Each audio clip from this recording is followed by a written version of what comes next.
I'm Ms.Karoline. I'm a singer-songwriter. And I'm Tro, the producer of this young, beautiful, talented star. Back in 2016, like mid-2016, and that's when I basically had decided to start this project. I basically came up from doing musical theater and classical music, but I had stopped and then came back to music and wanted to do it in my own way. And wanted to explore more on like songwriting, because all my life basically I've been just put music in front of me and had never really thought about the process of like making it. So that's what really captivated me the most, and I wanted to sing again. So I met Retro and we started working on an EP. We didn't have a name for it. It was kind of, we were just going with the flow, and we basically, it was when we talked about making music, he was like, listen, I could either write the songs for you and you can sing them, and you can come in here and we can finish this process in like a shorter amount of time. And I told him that I wanted to be included in this as because I also wanted to songwrite and I wanted to learn, and I feel like if I'm not putting it up something of myself in it, like it's not me and I just can't feel it, I can't sing it, like, so She did her thing. And you know, it's like surprising, because a first project, you know, you're like, how, I hope it doesn't come out tacky, or I hope it doesn't come out, you know, amateur. So really, Retro really helped me out in that like sound, where I wanted something that was now, but I give it like an old touch, just because I love, that's where I come from, just like, you know. Let me briefly state. So the name of the project arose from a session. So usually when people hire me, it always starts the same. It's, let me try out a single, let me do a song first, and then after we do that song, they ended up liking it so much they end up hiring me for the entire project. And so the way this one came about was, and this is kind of necessarily true for every artist, once we get to that third song, I don't know what it is, it's just a magical number. That third song, yeah, it just, I remember that. Things start to mesh. You start to get to know the artist better. You start to write better. You start to produce better. So by that third song, which is the self-title of the project, that's how it came about. When we wrote Elephant in the Song, we were like, yo, it'll be dope. Like, I like the name of the song so much that I remember saying it would be dope if the entire project was about that, you know, where it's just like, you know, the phrase elephant in the room, where it's about something but it's obvious but no one's talking about it. So that's the concept of the album. It's pretty much every song is about a specific thing or a specific person, but we're not really stating who. So that's really, and that's how it came about. And it was like I was sitting down writing, and then I think I wrote something like, you're just an elephant in the song, and then it didn't really fit like what we were looking for in the song. So he was like, oh, why don't we just name it this, but we don't have to sing elephant in the song, we can just like make the concept that. And I'm like, that's how people, you know, they want something that sounds good and hip-hoppy. So I'm like, okay, I want to do hip-hop, but like 90s hip-hop. I feel like that's where I listen to, still to the majority of like hip-hop now. It's just like 90s. And with Tito, when I heard his music, it was very 90s as well, like hip-hop and just like chill, like woke rap. So I was like, oh wow, he's really freaking good. Like, I need him to be and on this record. And you know, me moving into like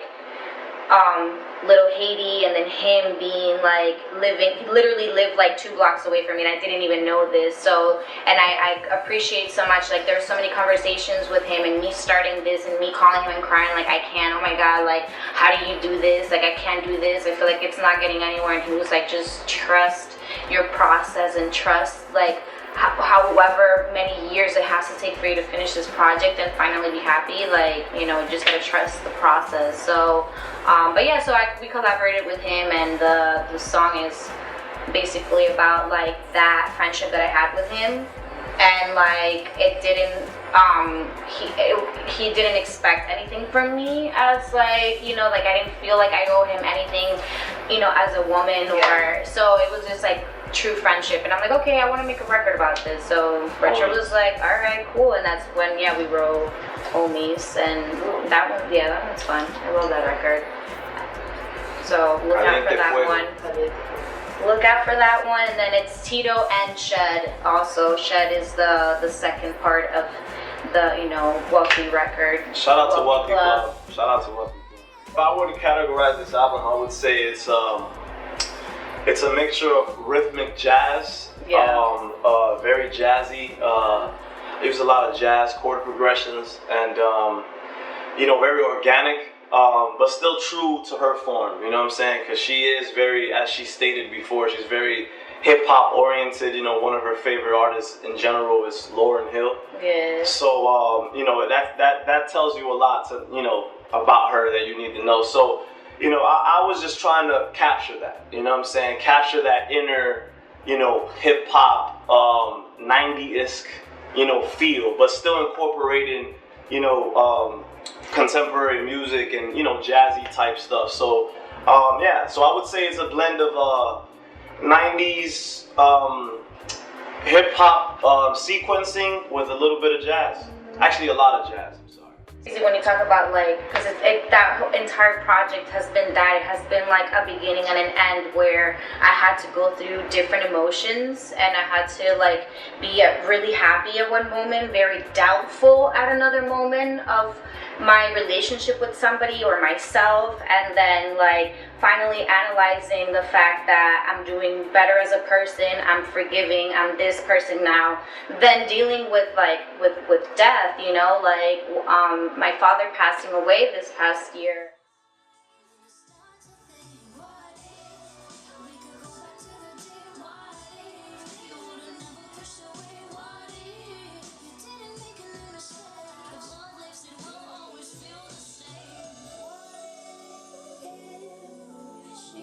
Was that, and like us working on a song that like connected so much before he even passed away to him was something that like completed. It was like the top of everything of like, okay, this project has to go somewhere because we got that, and it was like all these different like emotions in one, and we were able to like capture that. I feel like not a lot of people like could say that. I don't know.